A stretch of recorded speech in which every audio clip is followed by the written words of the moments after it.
Hi friends, welcome back. இன்றைக்கி நம்ம ஒரு சைட் டிஷ் ரெசிபி தான் செய்ய போகிறோம். நம்ம ஏற்கனவே கார சட்னி எல்லாம் எப்படி சேர்த்துட்டு பார்த்துக்குறோம்.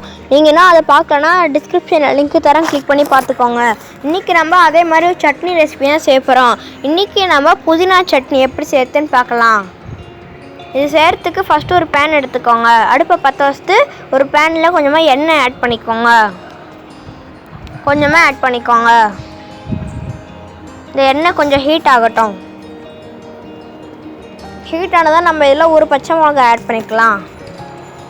2 பச்சை மிளகா, அதுக்கப்புறம் 2 ஜிஞ்சர், அதுக்கப்புறம் 2 பூண்டு ஆட் பண்ணிக்கோங்க. அதுக்கப்புறம் வெங்காயத்தை இந்த மாதிரி சாப் பண்ணி ஆட் பண்ணிக்கோங்க. நீங்கள் மிளகா காரத்துக்கேற்ப அட்ஜஸ்ட் பண்ணிக்கலாம். இப்போ எல்லாத்தையுமே ஆட் பண்ணி இந்த மட்டும் கொஞ்சம் வதக்கிக்கோங்க. இந்த மாதிரி வதக்கினதுக்கப்புறமா நம்ம இதில் கொஞ்சமாக கருவேப்பிலை ஆட் பண்ணிக்கலாம். கொஞ்சமாக நம்ம வாசனைக்காக கொத்தமல்லி தழையும் ஆட் பண்ணிக்கலாம்.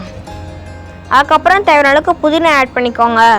இதுதான் இதோட மெயின் இன்க்ரீடியண்ட்டு. நீங்கள் இந்த புதினா போட்டு இந்த மாதிரி வதக்கும் போதே உங்களுக்கு அந்த புதினாவோட அந்த ஃப்ளேவர் நல்லாவே வாசனையாக வரும். சூப்பராக உங்களுக்கு வந்துச்சா இல்லையான்னு மறக்காமல் கமெண்ட் பண்ணுங்கள். இப்போ இது மாதிரி ஆறுனதுக்கப்புறமா நம்ம இதை மிக்ஸி ஜாரில் அரைக்க போகிறோம். இப்போ மிக்ஸி ஜாரில் ஃபஸ்ட்டு நம்ம அதை ஆட் பண்ணிக்க வேண்டாம். அதுக்கு பதிலாக நம்ம கொஞ்சமாக தேங்காய் ஆட் பண்ணிக்கலாம். இந்த தேங்காயும் இந்த மின்ட்டும் இருந்தாலே போதும், நம்ம இது ஈஸியாக செஞ்சிடலாம். இந்த தேங்காய் ஆட் பண்ணிட்டு இப்போ நம்ம ஆற வச்சுருக்கிற அந்த புதினா வதக்கிருந்தோம்ல அதை ஆட் பண்ணிடலாம். கூடவே கொஞ்சமாக புளி ஆட் பண்ணிக்கலாம். தேவையான அளவுக்கு உப்பு ஆட் பண்ணிட்டு இது நல்லா நம்ம அரைச்சிக்கலாம். பாருங்கள், நம்ம நல்லாவே அரைச்சாச்சு பாருங்கள். இந்த மாதிரி ஒரு நல்லா ஃபைன் பேஸ்ட்டாக அரைச்சிக்கோங்க. இப்போ இதை ஒரு பவுலில் மாற்றிக்கோங்க. எந்த பவுலில் சர்வ் பண்ண போகிறீங்களோ அந்த பவுலில் மாற்றிக்கோங்க. இப்போ தாளிக்கிற அந்த பேன் எடுத்துக்கோங்க. அதில் கொஞ்சமாக நீங்கள் எண்ணெய் ஆட் பண்ணிக்கோங்க. இது சூடானதுக்கப்புறமா நம்ம இதில் கொஞ்சம் கடுகு ஆட் பண்ணிக்கலாம். இந்த கடுகுலாம் நல்லா பொரிஞ்சு வரட்டும்.